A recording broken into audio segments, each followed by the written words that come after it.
Dalam A'udzubillahi minasyaitonirrajim, Bismillahirrahmanirrahim. Dalam sambungan kali ini saya ingin berkongsikan dua kisah cerita, insya-Allah jika sempat, berkat kesabaran yang dimiliki. Bertajuk berkat kesabaran yang dimiliki.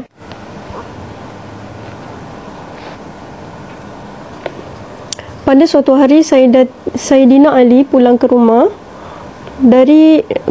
rumahnya dari rumah Rasulullah sallallahu alaihi wasallam. Didapati isterinya Fatimah sedang duduk memintal dan Salman Al-Farisi sedang memisah-misahkan bulu domba. Ali berkata kepada Fatimah, "Wahai perempuan mulia, apakah engkau mempunyai makanan untuk kau hari ini?" Fatimah menjawab, "Demi Allah, aku tidak punya apa-apa, akan tetapi ini ada wang 6 dirham yang diberikan kepadaku oleh Salman sebagai upah memintal dan hendak dikubelikan makanan untuk Hasan dan Husin." Maka berkatalah Ali, "Hai perempuan mulia, berikanlah wang itu kepadaku." Kemudian Fatimah memberikan wang itu kepadanya, lalu keluarlah Ali untuk membeli makanan. Tiba-tiba dilihatnya seorang lelaki yang sedang berdiri seraya berkata, "Siapakah yang menghutangi Allah dengan piutang yang baik?" Sayyidina Ali mendekatinya dan memberikannya wang 6 dirham itu dan pulang menemui Fatimah dengan tangan kosong.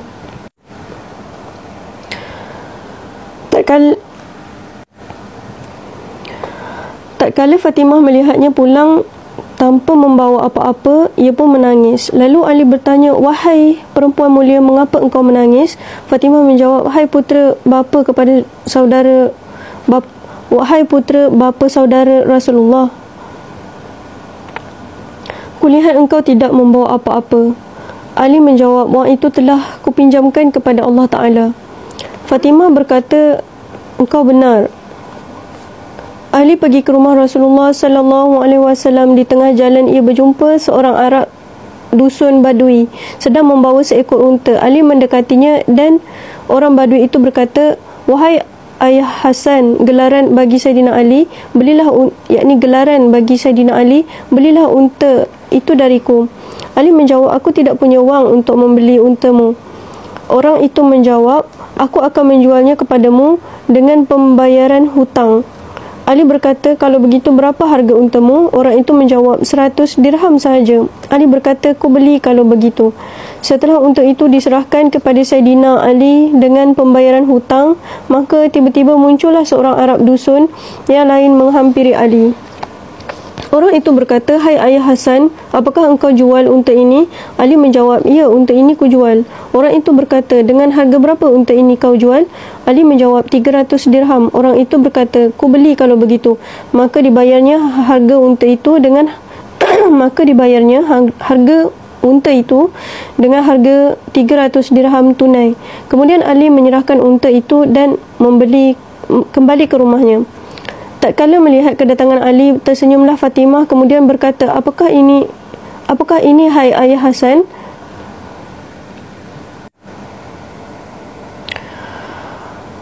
Apakah ini hai ayah Hasan? Ali menjawab, "Hai puteri Rasulullah, ku beli seekor unta secara ansuran berharga 100 dirham dan ku jual dengan harga 300 dirham secara tunai." Fatimah berkata, "Engkau telah mendapat taufik." Kemudian Ali keluar menuju rumah Rasulullah sallallahu alaihi wasallam dan tatkala dia masuk, Nabi sallallahu alaihi wasallam melihat kepadanya dan tersenyum. Setelah dia memberi salam kepada Nabi sallallahu alaihi wasallam, maka Nabi Muhammad sallallahu alaihi wasallam berkata, "Apakah engkau yang menceritakan kepadaku ataukah aku yang menceritakan kepadamu?" Ali menjawab, "Engkau saja yang menceritakan kepadaku." Nabi Muhammad sallallahu alaihi wasallam lalu berkata, "Hai ayah Hasan, tahukah engkau siapa orang yang menjual unta kepadamu dan orang dusun yang membeli unta darimu?" Ali menjawab, "Allah dan Rasulnya lah yang lebih tahu akan hal itu." Maka berkatalah Nabi Muhammad sallallahu alaihi wasallam, "Beruntunglah engkau, hai Ali, engkau memberikan pinjaman kepada Allah 6 dirham dan Allah memberimu 300 dirham. 1 dirham mendapat ganti 50 dirham. Orang dusun yang pertama adalah malaikat Jibril dan yang kedua adalah malaikat Mikael."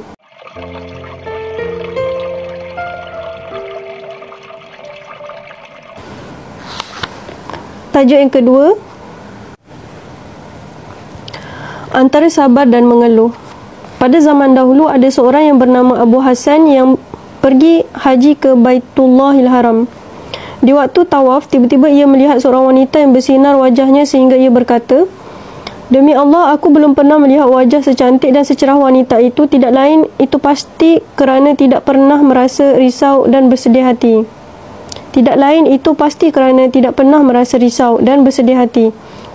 Wanita itu mendengar ucapan Abul Hasan. Lalu dia bertanya, "Apa katamu, hai orang lelaki?"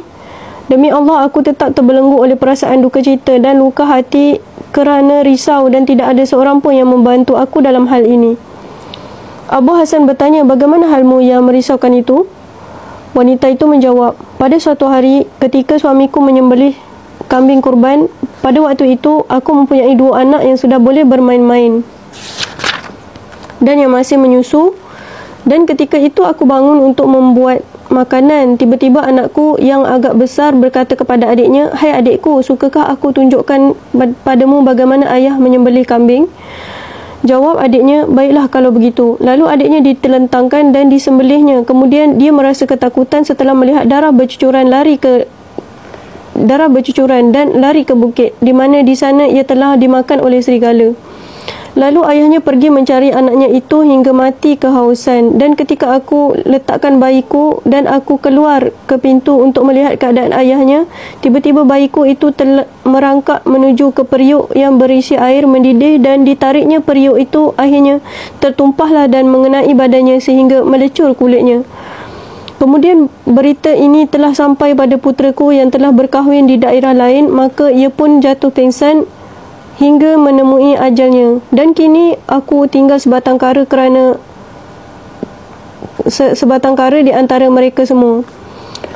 Abul Hasan bertanya, "Bagaimanakah kesabaranmu menghadapi musibah yang hebat itu?"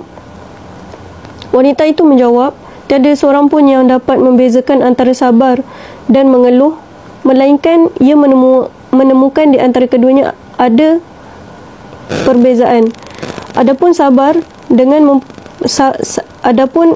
dengan memperbaiki yang lahir, maka hal itu baik dan terpuji hasilnya.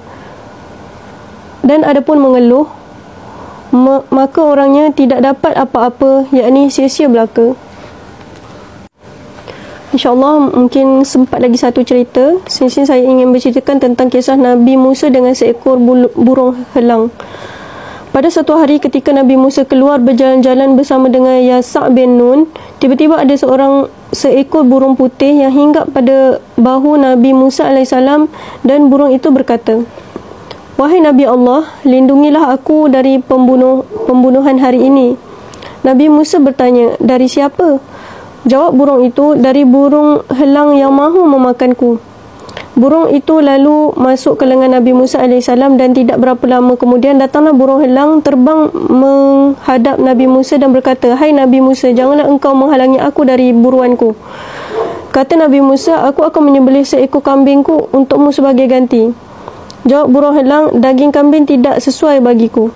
Selanjutnya burung helang itu berkata, "Sebagai gantinya aku ingin makan 2 matamu saja." Jawab Nabi Musa, "Baiklah kalau demikian." Kemudian Nabi Musa AS tidur menelentang dan burung helang itu hinggap di dada Nabi Musa AS dan hendak mematuk 2 matanya dengan paruhnya. Melihat hal yang demikian itu, Yasa' bin Nun berkata, "Wahai Nabi Allah, apakah engkau menganggap mudah 2 mata engkau hanya kerana urusan burung ini saja?" Maka burung itu terbang dari lengan baju Nabi Musa dan burung helang lalu mengejarnya. Akhirnya kedua burung itu kembali menghadap Nabi Musa AS seraya berkata salah seekor darinya, "Aku sebenarnya adalah malaikat Jibril dan kawanku ini adalah malaikat Mikail. Tuhanmu telah menyuruh kami untuk mencuba kepadamu, mengujimu, boleh bersabarkah engkau dengan qada Tuhanmu ataupun tidak." Sekian, wabillahi taufiq wal hidayah. Wassalamualaikum warahmatullahi wabarakatuh.